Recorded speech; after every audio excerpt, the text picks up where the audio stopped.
E deixa eu aproveitar então uma pergunta. A gente sabe que, por exemplo, essa indústria petroleira, você falou que tem muitos riscos, mas tem muito tempo que já não tem acidente.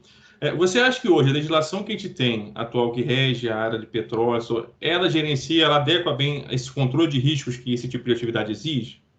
Sim, eu acho que sim, porque assim, ó, acho que a gente tem que olhar sobre duas perspectivas, tá, Pedro, na minha opinião.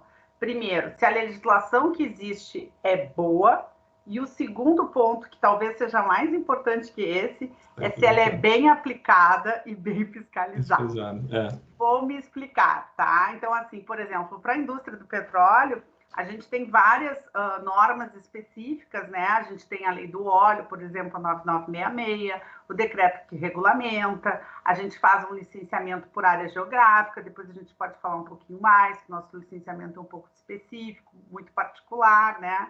E a gente tem uma legislação super vasta, né? Então, assim, eu acho, a gente tem a Lei 9.605 para responsabilidade administrativa e penal, a gente tem as disposições para responsabilidade civil, só que quando a gente fala em meio ambiente, a gente fala em prevenção. E prevenção é basicamente um bom licenciamento e é basicamente, sob a perspectiva do empresário, um bom gerenciamento de risco. Né? Então, assim, independente até da legislação, mas olhando para a legislação, ela é vasta e ela é ampla. Por quê? O direito ambiental ele é basicamente estruturado em políticas públicas. Eu tenho Política Nacional de Mudanças Climáticas, Política Nacional de Resíduos Sólidos, Política Nacional de Recursos Hídricos, Sistema Nacional de Unidades de Conservação, Política Nacional de Saneamento, Política Nacional de Segurança de Barragens, e assim eu tenho diversas, né? Então, é um leque de políticas públicas, né? Que dão uma responsabilidade para os entes federativos, que são desdobradas e regulamentadas em diversas leis, né? Com todas elas, né, com supedâneo, a partir da Política Nacional de Meio Ambiente, onde eu tenho o CISNAMA, onde tem lá o CONAMA, enfim, está criado as competências principais, né, do sistema. Nesse olhar, o que eu entendo? A legislação, ela é farta, ela é ampla, eu não vislumbro, assim, lacunas legislativas significantes. Eventualmente pode ter alguma coisa pontual ou outra. Eu acho que o mais importante é como tu aplica isso, né? No nosso caso, a gente aplica de forma adequada, mas a gente tem que ter uma fiscalização, né? Uma fiscalização não no sentido só comando e controle, né? Porque acho que a gente tem que trabalhar de uma forma mais colaborativa, mais cooperativa, dentro até de um princípio maior de solidariedade, que não significa que quando a empresa está sendo fiscalizada, ela vai ter um comando e controle no sentido de imputação de sanção, que a gente vem a nossa origem do direito é romano-germânica, né? Direito positivo, isso. Comando e controle, né? A gente, mais modernamente, a gente importou algumas coisas dos Estados Unidos, né? Começou com leasing, know-how, arrendamento mercantil, agora sistema de precedentes, a coisa começa a ficar mais... Então, a gente é bem pipiriquim, porque a gente pegou os dois sistemas e está fazendo algo bem híbrido, né? A moda Carmen Miranda, digamos assim, né? É que nem sushi, a gente criou o sushi brasileiro. O negócio é funcionar, né? E para funcionar, a gente precisa ter instituições atuantes, né? As agências reguladoras e os órgãos ambientais bem estruturados, bem atuantes, né? E a gente precisa que o sistema como um todo funcione, né? Do início da ponta ao fim, né?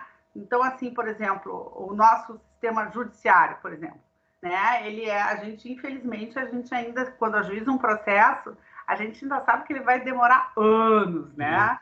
O licenciamento também vai demorar, mas não é a questão, não basta ser rápido, né? Ele tem que ser eficiente.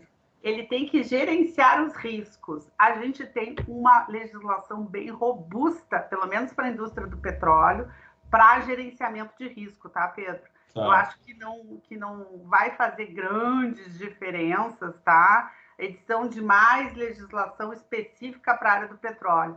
O que eu sinto falta hoje em dia né, e que eu acho que é comum aos meus colegas, ainda aqueles que eventualmente pensam um pouco diferente de mim, é a gente ter uma lei geral de licenciamento, né, que tem o PL aí rodando.